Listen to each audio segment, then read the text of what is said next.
I forgot who it was who sent me this, but shout out to them because this is something that definitely has to be talked about. So this is still with the ongoing affirmative action overturning saga, what have you. But now it definitely involves black people. Or does it? So as you can see right here, this is an article that's coming from The Hill. And you can see in the title, it says the Supreme Court's affirmative action decision also closes the door on race-based reparations. Now, when you look at that, many people will see that at face value and it's like, oh man, what's going to happen now? But if you really dig beneath the surface, this is actually a good thing for us anyway, because we know that when it comes to reparations, we are talking merely about lineage-based reparations, not flat blackness, where it includes everybody who's black who lives in the establishment known as the United States of America. But I think the people in the comment section missed that, and we're going to talk about that after I read the article. In one of its final rulings of the term, the U.S. Supreme Court struck down race-based admissions for colleges and universities, just as we at Project 21 had urged to do it in an amicus brief. In a 6-3 decision, the court held that Harvard University and the University of North Carolina's admission processes violated the Equal Protection Clause of the 14th Amendment. Chief Justice John Roberts' majority opinion explains that the Constitution does not allow admissions policies that single out a particular race for either an advantage or a disadvantage. The decision has prompted much hand-wringing by progressives still interested in judging people by the color of their skin rather than the content of their character. But progressives should also understand that the court's student for fair admission cases effectively sound the death knell for the race-based reparations movement. The 14th Amendment declares that no state shall deny to any person the equal protection of the laws. Early Supreme Court decisions understood that this meant that the law in the state shall be the same for the black as for the white, that all persons, whether colored or white, shall stand equal before the laws of the states. In 1896, the court's odious decision in Plessy versus Ferguson deviated from that early understanding, upholding the notorious policy of separate but equal discrimination. But in 1954, Brown versus the Board of Education restored the court's colorblind view. The Supreme Court has consistently held since that any government policy involving the use of race must be held to the exacting standard known as strict scrutiny, even in the regions of the University of California versus Bach, or Bakke, the first case to allow affirmative action. Justice Powell explained that racial and ethnic distinctions of any sort are inherently suspect, and that antipathy toward them was deeply rooted in our nation's constitutional and demographic history. The Students for Fair Admissions decisions reaffirm the legal principle that law and government policies must be colorblind. All government programs will now be assessed by what Robert calls the Equal Protection Clause twin commands, that race may never be used as a negative and that it may not operate as a stereotype. Government payments made based on someone's race, also known as reparations, fail the same common sense test. Reparations advocates publicly call for governments at the local, state, and even federal level to make payments with taxpayer dollars only to black or African American individuals who descended from slaves. Those of all other races would be ineligible. So we have to break it down right there. Even though we're not calling ourselves African American, we calling ourselves foundational Black Americans, going back to lineage. Again, not with the flat blackness where if you appear black, then you are black. That's not how that's not how this works. And we've been banging that drum since day one. That means that a government-funded reparations policy will use race to the detriment of some and the benefit of others. Whether the policy proposes paying $1.2 million per recipient, such as the plan California has been considering, or the $25,000 per black resident that Evanston, Illinois, agreed to pay last month. It is a clear violation of Robert's rules and the principle of ensuring colorblind laws in government programs. Now, if y'all remember the video I did about Germany recently paying out $1.4 billion globally to Holocaust survivors, and some of y'all actually left a comment under that video that I didn't consider when I made that video. People were saying, just how many Holocaust survivors are there left? When you look at how long ago it was and how old some of the people were. The only ones that might still be alive are the ones who were probably children. But if they were adults of a certain age, 9 times out of 10, they probably expired a long time ago, a while ago. I mean, look at Tulsa, the survivors. There's only 3 of them left, and miraculously, all of them are over 100 and still alive. That's a miracle in and of itself. But they were all children when that happened, because remember,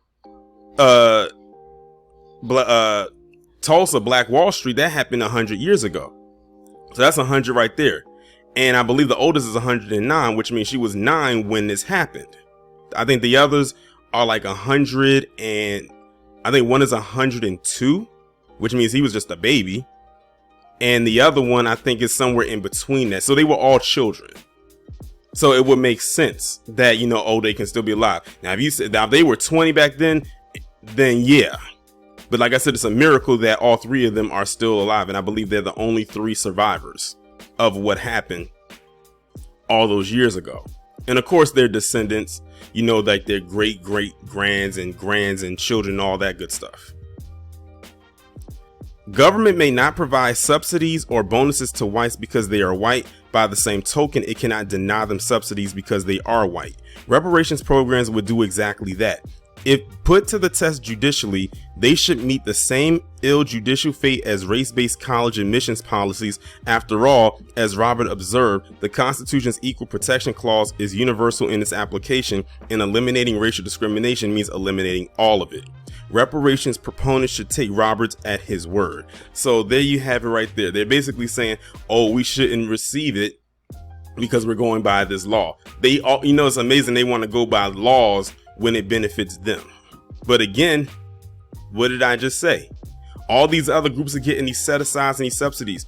If y'all didn't know, Biden just sent like another $1.something billion over to Ukraine.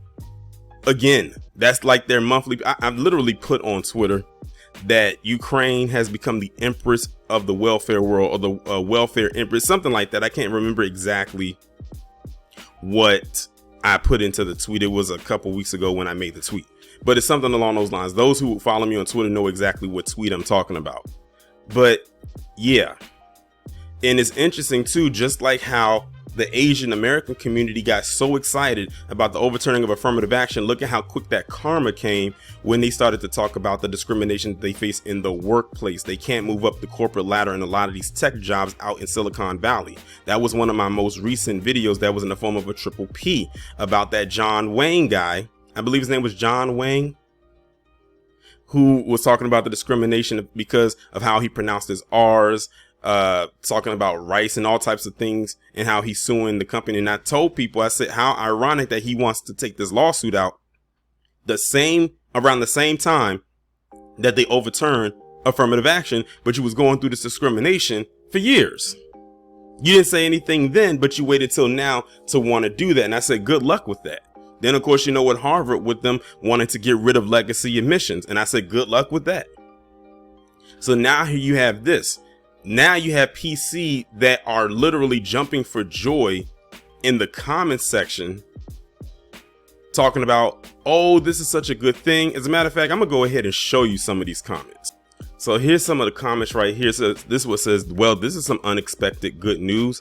Someone else said, now that's funny. Okay, people in California that have been waiting for that big payday, you don't have to give votes to Democrats now. Your well just ran dry. Well, here's the thing. They wasn't going to do anything anyway, just like the Republicans weren't going to do anything either. They keep thinking that, oh, if that's the mindset of, this is why Kid Gravity says that the white voter base is going to doom us all. He wasn't just talking about the Republicans. He was talking about the Democrats too, like just as a totality, as a collective, but definitely those Republicans, those conservatives.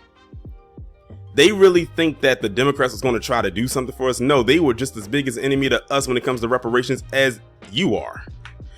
This person says all race-based entitlements are dead in the water at the, I guess they were supposed to say the SC. I don't know what this supposed. Oh, at the Supreme Court, I guess. Even states are passing bills as well. And this one says, are you referring to the vote baiting reparations that were never going to happen anyways? And it's so on and so forth. Again, you will see more and more comments that reflect just like this. As you can see, it says, well, that keeps the crushing defeat off the ballot. It said, as it should. People who never held slaves should not be paying tax money over to people who were never slaves, yet their tax paying money keeps going to Ukraine, and they have nothing to say about that.